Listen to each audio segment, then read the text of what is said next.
गलाघाट जिल्ला दुलाराय बर' फरायसा आफादनि जि 39थि बोसोरसालिया थान्दै जखनथाइ बे जखनथाइ हाबाफारिया सोलिगासिनो दङ। दिनै थामथि सान, बे थामथि साननिनो गिबि हाबाफारि हिसाबै जि फिरफिला बिरहोनाय, बे फिरफिला बिरहोनायजों लोगोसे मुंख्लंफोरनिसिम जि बिबार बावनाय, बे बिबार बावनाय हाबाफारियाव आंखौ आलासि महरै, बावजेनगिरि महरै दुलाराय बर' फरायसा आफाद गलाघाट जिल्लाया हांख्रायनानै लाबोदों।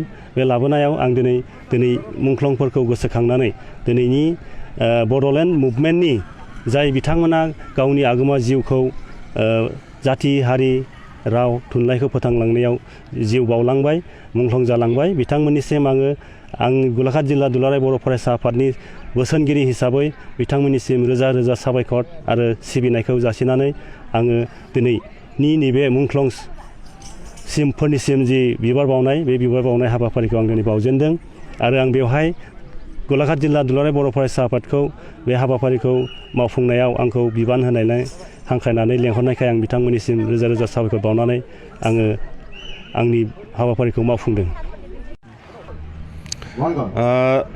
जोंना मैया हराव गलाघाट जिल्ला एबसुन डेलिगेटआ जानानै थांदों। जों बे डेलिगेटआवबो जों माखासे बिथांखिफोर लादों। जोंनि गलाघाट जिल्लायाव जोंनि बर'फोरनि गेजेराव गोबां समस्याफोर दङ।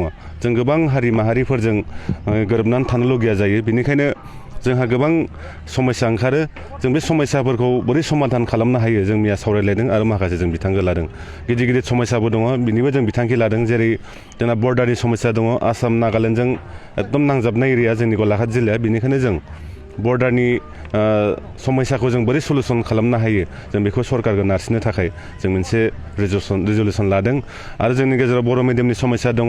गोबां गार्जेनफोरा, गोबां रायजो राजाया गावनि गथ'खौ बर' मिडियामाव थिसननो नागिरला। माखासे भुल बुजाबुजि दङ बिथांमोननि गेजेराव। जों बेखौ बोरै फोसाबनो हायो आरो जोंनि बर' रायजो राजाफोरखौ आरो बर' बिथांमोननि गथ'फोरखौ जों बोरै बर' मिडियामाव फोरोंफिनहोनो हायो जों बेखौबो मोनसे रिजलिउसन लादों। जों बेखौ गोख्रों खालामनो नाजागोन गलाघाट जिल्ला दुलाराय बर' फरायसा। बिदिनो जोंनि गलाघाट जिल्लायाव गोबां फिसा फिसा समस्या दङ। जों बेफोरखौ बे समस्याफोरखौ जों समाधान खालामनो लाजोबदों। जेरै जौ जुवानि समस्या दङ, उन्दै बैसोआवनो हाबा जानाय समस्या दङ, गुबुन हारिजों गोबां दोनखारलांनायनि समस्या दङ, बिदिनो खोमसि फोथायनाय समस्या दङ। बेफोरखौ जों मैया रिजलिउसन लादों। बे समस्याफोरखौ जों गलाघाट जिल्ला एबसुआ फारि फारियै जों समाधान खालामनो थाखाय मैया डेलिगेटआव जों रिजलिउसन लादों। गोजोन्थों। गलाघाट जिल्ला दुलाराय बर' फरायसा आफादनि 39थि थान्दै जखनथाइया जोंनि नैबे धुपगुरिनि गेलेग्रा फोथाराव सोलिगासिनो दङ। दिनै थामथि साननि गिबि हाबाफारि फिरफिला बिरहोनाय, दुलाराय बर' फरायसा आफादनि फिरफिला बिरहोनाय, जों बे हाबाफारिखौ दान्दिसे समनि आवगायावसो जों फोजोबबाय। जोंनि गलाघाट जिल्लानि फिरफिलाजों लोगोसे जोंनि आन्सलिक मोन 7 आन्सलिकनि जों दिनै बाहाय फिरफिलाखौ बिरहोदों। बे फिरफिला बिरहोखांनायनि उनाव जोंना दान्दिसे समनि उनावनो जोंना डेलिगेट सेसन दंबावो, बे जागोन।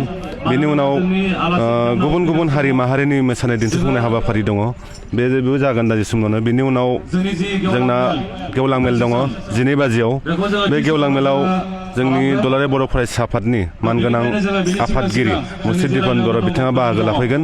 लोगोसे जों बिटिआरनि चिफ मुस्रि प्रमद बर' बिथांखौबो जों हांख्रायदोंमोन।